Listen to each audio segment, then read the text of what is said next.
You okay? What's up? Yeah, there's too much stuff around here, huh?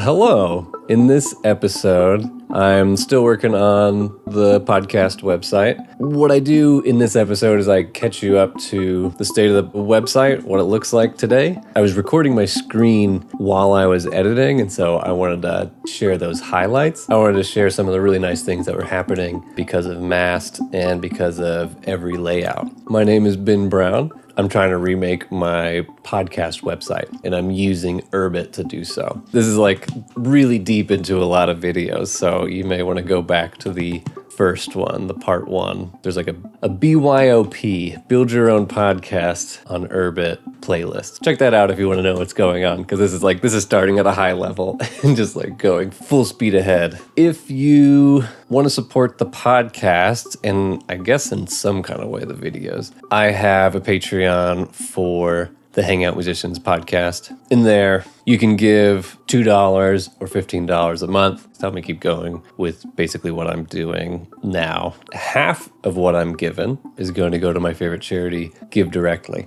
Give Directly, at the end of last year, ended up giving me this interesting article, which I haven't read, but I'm going to go check that out. The cool thing about Give Directly is not only do they let you hand money directly to the people who need it most in the world, if they spend any money at all, like they do a lot of research. I'm curious about how it's going. I'm going to dig into that. I'll probably tag it at the end of the video, but enjoy the video. See you later. Bye.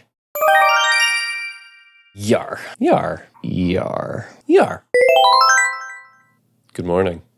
I've got tea here. I don't think I've cut my hair since I started doing these videos. I've just gone full hermit mode. I haven't left a 2-mile radius of my house, essentially. And then, yeah, new angle. Because of the time of year it is, because summer is around the corner, the light has now started to shine a little bit too early over here. I thought maybe if I had my back to this wall, it'd be a little bit better. Recently, as we've come towards summer, we've had this unusual amount of rain. Now it's starting to heat up and like, it's just getting gross. It's getting like muggy and nasty, and it's usually not this bad, or it's not like that in like central Texas where I am. It's very typical of like Houston, which is like the armpit of Texas. But here it has been unusually like sticky, icky, and that hasn't really changed too much. I am enjoying this early morning sun, longer days. It's always nice. The chickens, there was 5 chickens growing up in our living room. They have since been kicked outside. We didn't finish the full-blown coop, but we have figured out a temporary coop. So they're outside, living their best life, eating bugs and scratching things. Today, this is going to be like almost like a course correction video. So there'll be a little bit more housekeeping. We're going to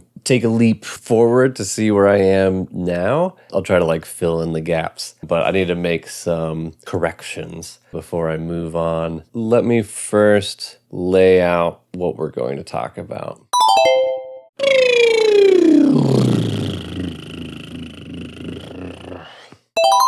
Welcome. I'm going to show you the app as it is today. We'll just kind of warp speed up to where we are. I want to discuss Mast, what it was doing for us, and how I made a mistake. In the last video, I promised that I would do some screen recordings of my progress or whatever. We'll check them out. That'll get us into a little bit of like every layout stuff. All right, let's go. Let's go. So first, let's do like a warp speed, fast forward. What does the app look like right now? This is what I figured out. If you can tell, there's little effects if you hover over things that are clickable. The little couch is in there now. I have seasons is showing up properly. These are nice little grids. I got my season 1.5, season 1. This Patreon image is a little bit more tamed. Thank you, patrons. Got some names of patrons. And then this was a little test thing. And then all the Mast example stuff. This right here, this is kind of a mock-up of what I was calling just like a musician card. There's the musician's name, the subtitle of their episode. I have the little 3-line poem that I usually write for each episode, and then they have like links out to their stuff. So these should be buttons. That was just a mock-up to see what it was, but through the magic of Mast, when you click on them, that thing just pops up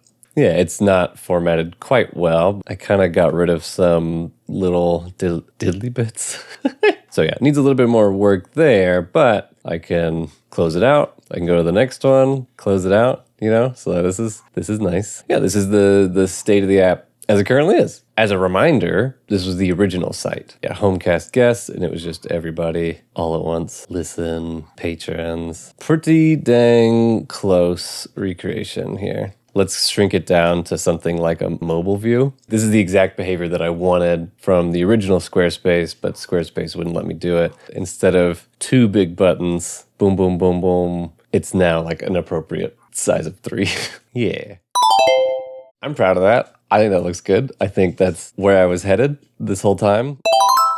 Let's take a look at mast. This is the repo for mast, RJG, several lit sub, a library for building fully dynamic sail front ends. Fully dynamic. Isn't that like a easy thing to solve? This is really well written. I think it explains itself really well. Mast is going to help us add functionality to every element in our web page. Let's say we have an image tag. This is the HTML image tag. Instead of having it like that with the HTML, we're going to do full-blown Urbit world. What mast is going to do is it's going to add functionality into the tag so that you can create any kind of event onto that little tag. Anything that happens to that can come back to the app and let the app make a decision. I know that still isn't concrete. So let's move from the app and let's actually go over to the sail where we can see the attached functionality. I brought up the image tag because that's what the home app is mostly doing,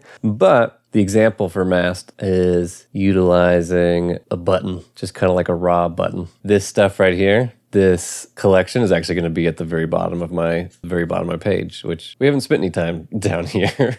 All right, so if we've got these buttons, how do we make them do things? How do we create that interactivity? So in order to add functionality to this button to make it dynamic, to do things for you. In this case, this button has an event attribute and it's looking for a click event. So once the button is clicked, and then it continues to describe itself with switch letters. Right now, that's not interesting and that doesn't mean anything to us or to anything. But what's going to happen is this click switch over letters is going to come back as a poke into our app. So let's go back to our app here. Once it eats our poke, it's going to need to make some decisions. So I can guarantee you at the bottom of this, we should be able to find a click switch letters. And so now you can do whatever you want. You just went from the front end of the browser being displayed in front of the user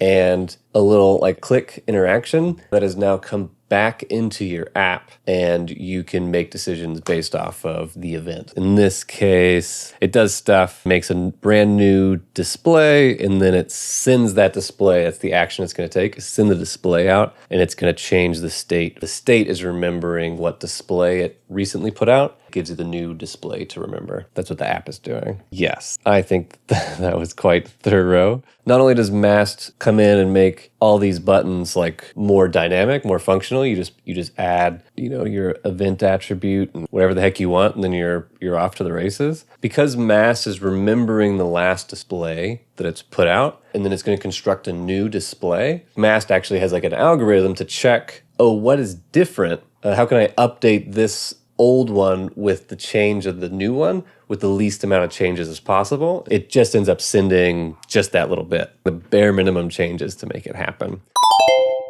I don't know. Yeah, switching letters. That's the mast library. It makes your sail fully functional. It's nice because your front end, it's completely dumb. It's just the page. If there's any event that occurs, it can come in as a poke. Then your app makes that decision on the Urbit, and then you send it off. Really great job. Several lit sub. Good job. I am a dinkus, though. I'm clearly not smart enough to read everything. One of the first lines is currently mast cannot be used to serve content to the clear web. I was elected to lead, not to read. I didn't understand why. So first off, clear web as opposed to I suppose it's the opposite of maybe the dark web. Generally, when you have an Urbit app, all of these apps on my comment here, this is kind of like dark web. Other people aren't allowed to access it. Dark web in the way that your bank account is the dark web. It's things that aren't available, can't be seen. And the reason why you can't use it to serve to the clear web, at least not currently, there's probably a way around it, but the reason that you can't is because of this state. Because I'm remembering things like, oh, what am I viewing? Am I trying to view a musician card? So as soon as I have one person looking at Dustin, if somebody's looking at Derek, if you refresh the page, it's like, oh, I'm confused now.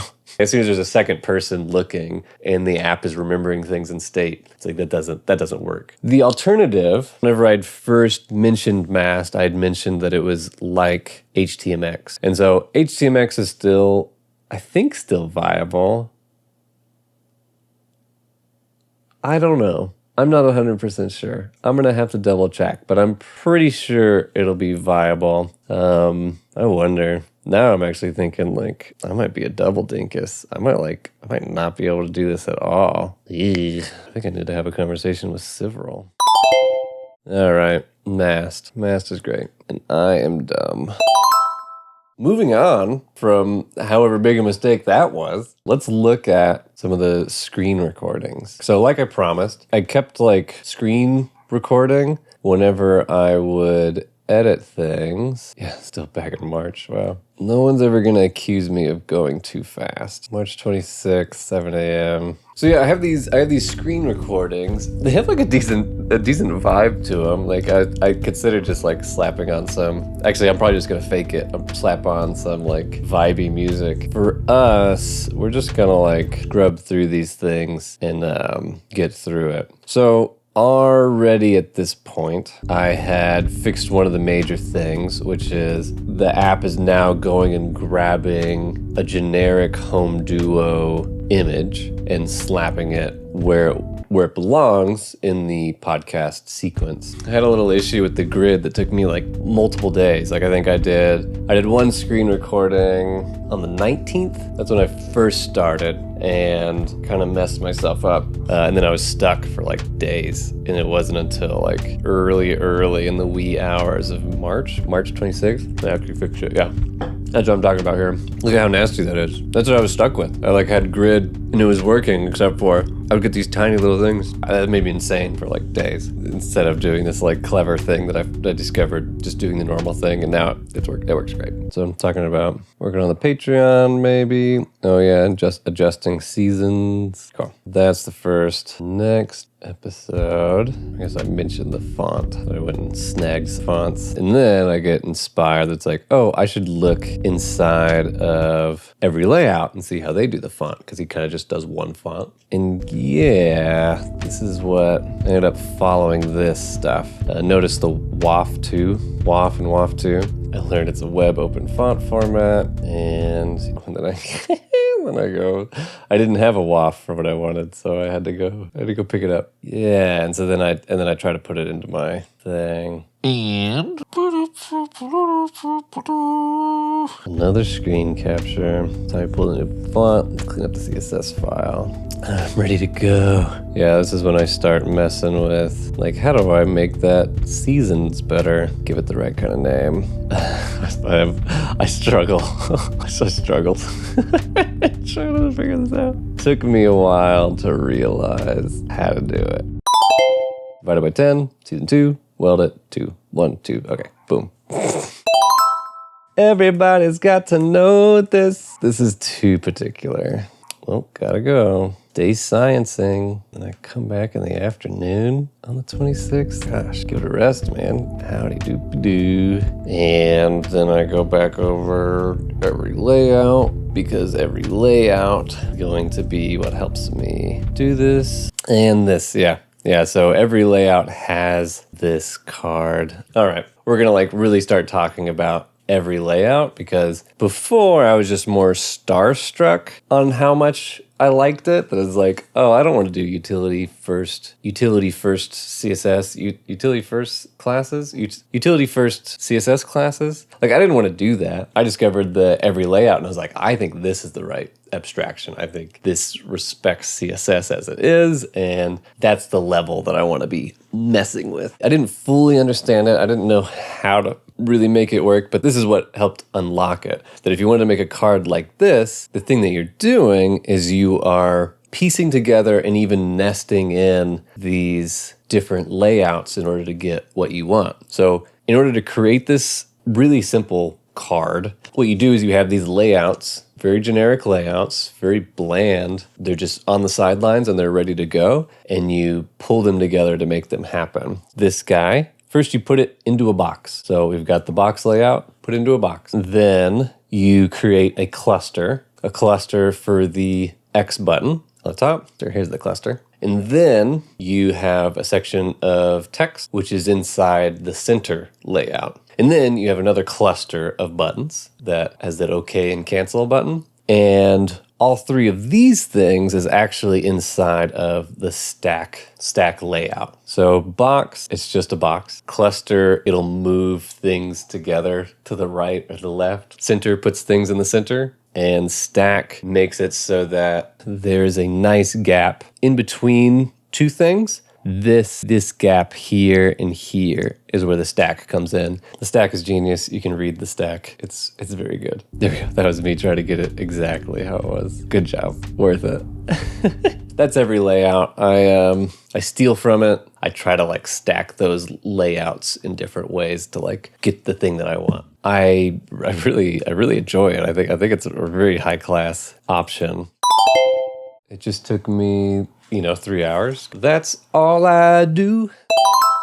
That was my warp drive through the app. That's where we're at here. Caught you up with what you missed. Turns out mast and every layout is really great. It also turns out like I might have a big problem on my hands. That's not even the only like roadblock. I also need to discover if it's even fast enough to pull the podcast down into the website. I still need to test that. That's where we're at. That's the latest. Here I can move forward in whatever changes I need to make. I really thought I was gonna go towards HTMX, but I don't see how that changes what I'm doing. Don't see how that's changing what I'm doing. Maybe when I create EOTH, I can end up saving IDs and then saving states that display in the ID. Anyways, I'm gonna have to talk to somebody about that. But yeah, you're caught up. There we go. Summer's here. I assumed I would take a break for summer, or at the very least, like have something a lot more like lower energy, like maybe the podcast episodes in the video form. I thought maybe I would do that, but like there's a lot of really interesting things happening in summer and I'm excited about them. I don't know if I'm going to take advantage of any of them. I guess I'm assuming that I'm going to take a break for the summer. Something is going to become infrequent during the summer. I think that's kind of guaranteed. At this point, expect to just live your life in the summer and enjoy yourself. I don't know if I'll keep up my Fortnite pace of videos. Just wanted to put that little asterisk there just so it's out in the world. Yeah. Okay. So thanks. Glad you're caught up. I really hope this works out. Okay. Bye.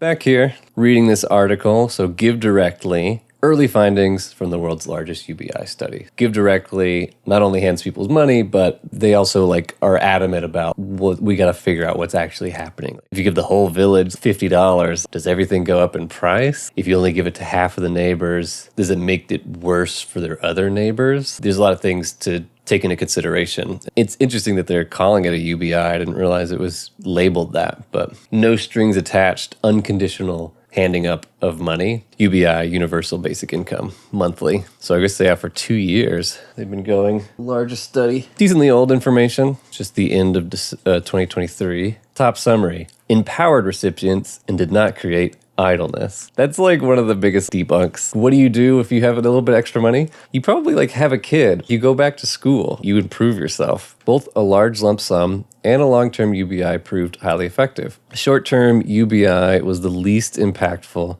of the designs, but still effective. Let me listen to this NPR, 3-minute NPR thing, and that might do better than whatever I just did. An unprecedented experiment has been going on for years in Kenya, and this week we've gotten the first results. A U.S.-based charity called Give Directly has been providing thousands of villagers what's called a universal basic income. It's a cash grant every month for 12 years. And the villagers can spend the money however they would like. Researchers wanted to see whether those no-strings grants would improve people's lives. NPR Global Health and Development correspondent Nurit Eisenman is here to share what the research is showing. Hi, Nurit. Hi, Ari. You've covered this experiment from the very beginning. So before we get to the findings, tell us what this has looked like as you've watched it play out.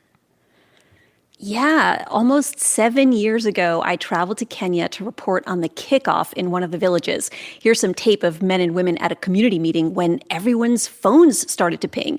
It was an alert to notify them that their monthly grant had just been sent to their mobile bank accounts. Morning.